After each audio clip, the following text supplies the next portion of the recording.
As we come of age, we are confronted with the necessity to create a path for our lives.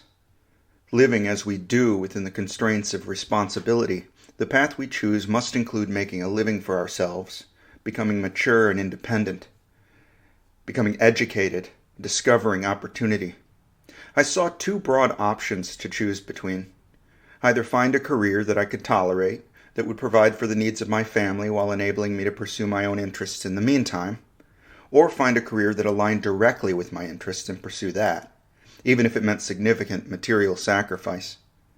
I chose that one. I decided to become a scientist and a scholar even though the path is uncertain, insecure, and long. It has turned out to be even longer and more uncertain than I anticipated. I have learned a lot, and I have learned how to learn. I have managed to get by materially, and I have benefited from exposure to scarcity, especially in my 20s. As a graduate student, it was by no means assured that I would acquire my PhD. Conditions both under my control and out of it presented extreme challenges. I benefited from exposure to those too. After completing my PhD program, I became a postdoc, and it has not been an unsuccessful time. I've managed to publish some work. I've had the opportunity to delve into the depths of the consciousness problem, like never before. I have had my day science and my night science, and a satisfying degree of integration between them. Now I am confronted again with uncertainty. What will happen next? I hope to become a great college teacher and mentor. My CV is in the inboxes of a dozen institutions for assistant professor positions. These positions are highly competitive. I don't know what to expect. My optimism falters. I know that I will do what I have always done as I walk along this path. I'll find a way forward. I will endure. I'll do what I must, but I won't foreclose my single-minded pursuit of truth. In a market economy driven by demand, I don't know if mine is the right supply. But I have something valuable to offer, an unambivalent authenticity of spirit, an intellectual curiosity. Wish me luck. Throughout this podcast, I have often discussed the concept of meaning. I have claimed that conscious contents are meaningful. Qualia are subjective meanings. Meaning is the relationship that obtains between two or more things. But there is, of course, a second meaning of the word meaning, the one to which one refers when they ask, what is the meaning of life? The theme of this podcast is the connection between consciousness and the physical world. This episode in particular ventures out in a different related direction. Here I want to explore the implications of being conscious. What does it mean for us to be conscious beings? What posture should we assume given our predicament as conscious minds brought into the world by evolutionary processes in an animal lineage? We are not animals ourselves, but we are part of them, subordinate or superordinate processes of humankind. Given the conclusions of the last episode, and indeed the corpus of this podcast, how should we approach the second sense of meaning? Purpose. If I am made to serve Jesse, and his interests manifest as mine through an accident of evolution, then what is my meaning? Jesse's meaning is utilitarian, ultimately. He is a human machine, operating in an objective world according to physical laws. He has been sculpted by natural selection to maintain his survival and produce offspring. Apparently, I am helpful to this, as natural selection seems to have favored my production by means of the brain. In continuity with the previous episode, Jesse and I are distinguishable in that Jesse is a human animal, and I am the conscious mind of a human animal. I am the I, and I think, therefore I am. In recognizing this distinction, we might favor a religious or overtly spiritual framing. Perhaps this human animal is just a mortal coil, and I can think of myself as primary. In favor of this framework, I do hold that conscious beings are all that can really matter in the world. Jesse, the human organism, cannot really matter any more than a rock or a fungus or a fly-blown carcass. What I mean to say is that objective things don't have the characteristic of mattering. To matter is a relative term. It matters to whom? There is an important sense in which Jesse, the human animal, matters. What Jesse does and what happens to Jesse matters to me and to other conscious beings. Again, though, the mattering is localized in the conscious beings, not in the body of Jesse. My claim here is that meaning could only be found in me and other conscious minds, so it makes sense to take a spiritual posture in the sense of caring about consciousness or the soul more than caring about non-conscious materials. We notice that the most important things in life are other people, our family and friends, mentors, and benefactors. We might wish to believe, in the manner of religious ideology, that we can care about these people because they have transcendent souls. After all, we care about the people in our lives as if they are that significant. There are people to whom we are wholly devoted, for whom we would make great sacrifices. There are also ideas to which we are devoted and for which we would make great sacrifices. This might cause us to believe that those ideas are transcendent. We might be devoted to ideals like truth and freedom and justice. I'm sure you can relate to those ideals. Given such people and such ideas of value, we might be able to justify a religious structure to provide us with meaning. But it is difficult for me to see the logic in concluding that this posture is warranted. Ironically, I can't believe in religion because of my deep devotion to ideals like truth and justice. My faith is so great that I couldn't possibly be religious. There is an implication to this, though. It means that I have something like a religious grounding, and I think that everyone who is not a nihilist or a psychopath must share some version of this. I couldn't practice science without a foundational belief in objective reality. You might recall that in the first episode of this podcast, and several times since, I've listed 5 assumptions that I start with as a foundation to thinking productively about consciousness. One of these is the assumption that the physical universe exists. Not only that, I think we can learn its properties through empirical methods. But no one thinks that the scientific method is a religious method because it begins with hypotheses and then works to prove them wrong, whereas religion proposes hypotheses and then elevates them to law, regardless of their proximity to truth. Moreover, whereas the scientific method can inform our pursuits regarding freedom and justice, these are not really its domains. The freedom to pursue truth is a prerequisite to its practice, though. Religion, and notice I'm speaking in generalities, tends to prescribe its notions of justice in the same manner by which it prescribes its notions of truth. Here is the truth. Here is what is just. Now you have no further need for freedom. If we want to pursue truth, justice, and freedom and other values of personal or mutual interest, we are going to have to stand up and take some responsibility for ourselves. Unfortunately, that means we have to answer for ourselves the age-old question, what is the meaning of life? So let's work from a few assumptions that apply to me and perhaps to you and see if we can find the meaning for our lives. Let's assume that there is only the physical universe. Let's assume that humans are evolved animals on planet Earth. Let's assume that consciousness arises from natural processes and follows physical laws, and let's assume that conscious minds are emergent from certain brain functions. Finally, let's assume that consciousness serves a function for human animals. You and I are conscious minds. So where do we find meaning? The ancient Greeks and Romans provided an answer in the form of Stoicism. In his book, The History of Philosophy, A.C. Grayling writes, quote, "The fundamental Stoic idea in ethics is that happiness, which they agree is the goal, telos, of life, consists in living in accordance with nature. What is in accordance with nature is what is good. The good is what benefits us in all circumstances, unlike things which are only good in some circumstances and not in others, for example, wealth. Things that are sometimes good and sometimes bad the Stoics called indifference. The things that are always good are the virtues of prudence, courage, moderation, and justice. Given that wealth can sometimes be good, though, it is not an unqualified good like prudence. We need to distinguish between what is good as such and what can sometimes have value. Things which have value can be preferred over their opposites. Wealth, health, and honor can be preferred to poverty, illness, and dishonor because they are usually of advantage to us or appropriate for us, and as such we have a natural tendency to seek them. But if they interfere with the realization of what is wholly and unqualifiedly good, they are of course not to be preferred to it. Living well consists in rationally choosing those things that are good and those things that conform to nature. It may well be that we do not succeed in achieving certain of the indifference which we rationally and appropriately pursue, such as wealth. But if we have what is good, courage, prudence, moderation, we will still be happy. An important aspect of this is the idea that what lies within our own control, for example our appetites, desires, and fears, we should seek to master. But as to what lies beyond our control, those things that we can do nothing about, such as aging or suffering because of an illness or earthquake, we must face them with courage. The difference is between action and passion. Action is what we do. Passion is what we undergo or suffer as recipients without a choice. To bear the passions courageously means not letting them master us." Unquote. Jordan Peterson provides advice which aligns well with Stoicism and 12 Rules for Life, in which he argues for taking on responsibility in order to find meaning and sustain yourself through the pain and suffering of life. Peterson writes, quote, "There is no faith and no courage and no sacrifice in doing what is expedient.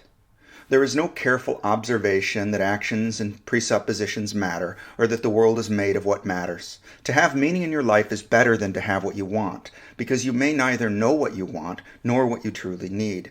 Meaning is something that comes upon you of its own accord. You can set up the preconditions. You can follow meaning when it manifests itself, but you cannot simply produce it as an act of will. Meaning signifies that you are in the right place at the right time, properly balanced between order and chaos, where everything lines up as best it can at that moment. What is expedient works only for the moment. It's immediate, impulsive, and limited. What is meaningful, by contrast, is the organization of what would otherwise merely be expedient into a symphony of being." Unquote. If I understand him right, Peterson is suggesting that we must be challenged, must challenge ourselves in order to have meaning. It will not come easily in the moment. It requires time and sacrifice. One has to be disciplined. In these ways, I see his advice as possessing the spirit of Stoicism. I embrace a measure of this philosophy in my own approach to being. In reading about existentialism, I was surprised to find a great parallel between my line of thought in the previous episode, me and Jesse, and the writing of, say, Jean-Paul Sartre.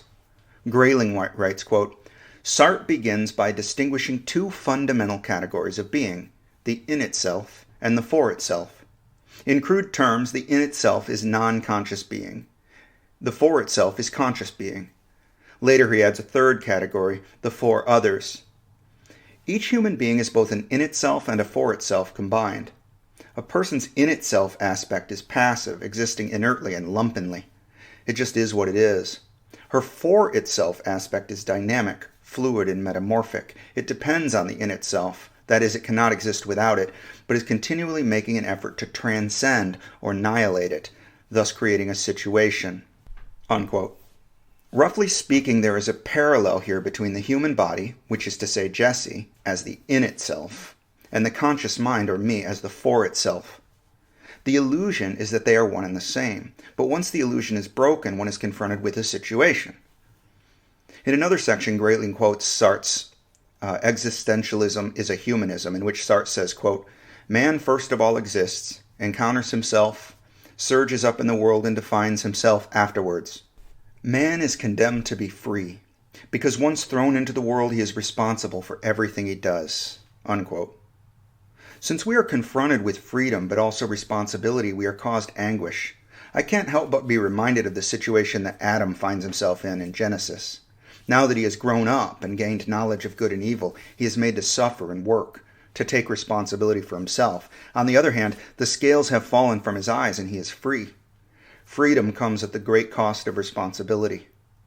Grayling writes, quote, "The question arises whether it is possible to achieve authenticity, the chief if not indeed sole value of Sartrean ethics. In light of our condemnation to the alienated and anguished conditions described, his answer does not seem to describe something attainable. It is this: we achieve authenticity if we abandon our desire to become an in itself for itself, and thus liberate ourselves from the identification of our ego as being in itself, that is, as a thing. Instead, we must allow a pre-self-aware selfness to emerge to replace me as an ego. If I cease from being in relationships of appropriation and self-identification with my ego, and instead focus on my aims and goals in an outward-directed way, I cease living in bad faith." Unquote. I'm not sure whether I agree with this or not, but it seems to relate to the approach we take to self-transcendence through meditation and psychedelic experience, and that at least seems worth exploring. I'll share one more little section from A.C. Grayling on Albert Camus. I remember really liking The Plague when I read it. It was a long time ago, but it seemed to me that Camus' protagonist in the book was doomed to fail to save his patients, but was heroic anyway for insisting on trying. This humanitarian form of existentialism appeals to me because it seems to acknowledge that we are doomed to die and disappear forever, but that we are not alone. We can be here for each other. This really is the way we live and express the best of ourselves. When soldiers are in the worst situations, when they are fighting for a cause they don't even believe in, when they really may never make it home, they fight for one another. This, if nothing else, is what makes them heroes. On Camus, Grayling writes, quote, "It was common for Albert Camus to be bracketed with Sartre as an existentialist, although he repudiated the label and insisted instead on describing his view as absurdist. He argued that humankind's absurd condition consists in the gratuitous nature of the relationship between humanity and the world. The fact that neither has any intrinsic meaning is the only bond between them," as he puts it. It invites one of three responses: literal suicide, intellectual suicide in the form of accepting some form of religious solace, or courageous acceptance and embrace of the absurdity of things. His essay, The Myth of Sisyphus, is, apart from his novels, the chief statement of this view. It concludes by saying of Sisyphus, condemned for eternity to a futile task, never succeeding in getting a boulder to the top of a hill, that in view of the fact that the struggle itself confers meaning, one must imagine Sisyphus happy. Unquote. So I guess I am in the position of Camus' courageous acceptance and embrace of the absurdity of things. It is absurd that I am manifest in the world as the mind of this man, Jesse. What wisdom can I take from the Stoics and the existentialists to guide me through this absurdity? I have made clear the distinction between Jesse and me. In the same way, in previous episodes, I have gone to some length to distinguish between self as ego or construct and self as point of view. The self as ego, which answers to Sartre's being in itself, that is an illusion to me, the illusion that I am Jesse. The self as point of view, which answers to being for itself, must therefore be the whole of me. The contents which I view, as it were, makes the whole character of my experience. Thus it is only through them that I can find meaning. The brain produces the contents according to natural selection and the stimuli with which it is confronted. It seems there is no way out but through. I can take responsibility for Jesse, help him and provide for him and develop him into a better man, as if he were me. Well, what do I get in exchange? Everything. Satisfaction, pleasure, pride, freedom, friendship, love, inspiration. The opportunity to be a hero in my own story. In a word, I get meaning. If you have not read Meditations by Marcus Aurelius, I recommend that you do. It's astounding to feel such proximity of mind between where you and I are sitting in the 21st century and where this ancient emperor was situated. How much commonality we share across such a vast expanse of humanity. I'll share with you a few passages that capture the spirit of Stoicism. Marcus Aurelius writes, quote, "I am made of body and soul. Now to the poor body all things are indifferent, as it cannot even make any distinction. To the mind, all that is not its own activity is indifferent, and its own activities are all in its control, but within these the mind is only concerned with the present.